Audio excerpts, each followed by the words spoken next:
పురాణ కథనాల ప్రకారం చూస్తే ఛాయాదేవి శాపం కూడా కారణమై ఆ యమున తల్లి అలా వచ్చింది.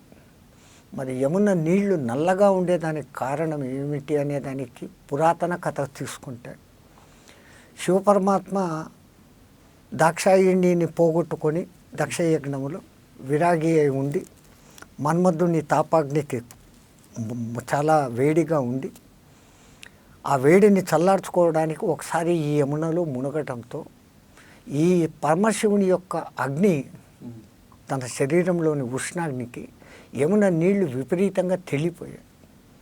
ఆ తెల్లి యమున నల్లగా అయింది. యముని చెల్లెలు కాబట్టి యామిని అంటారు. యముడి స్వరూపము నల్లగానే ఉంటుంది.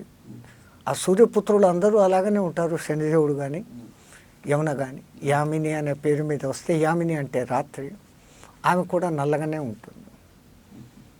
అలహాబాద్లో చూసినప్పుడు ఆ సంగమంలో ఈ నల్లని యమునా నీళ్లు, ఈ తెల్లని గంగా నీళ్లు ప్రత్యక్షంగా కళ్ళకు కనపడతాయి. అక్కడ శక్తిశిల అని ఒకటి ఉంది, సూర్యకుండము అనేది ఒకటి ఉంది. తన పుత్రి లోకాన్ని ఇంత బాగా ఉద్ధరిస్తుంది అనేసి తనకున్నటువంటి అనేక కిరణాలలో ఒక కిరణాన్ని ఆమెకు ప్రసాదిస్తాడు సూర్యభగవాను.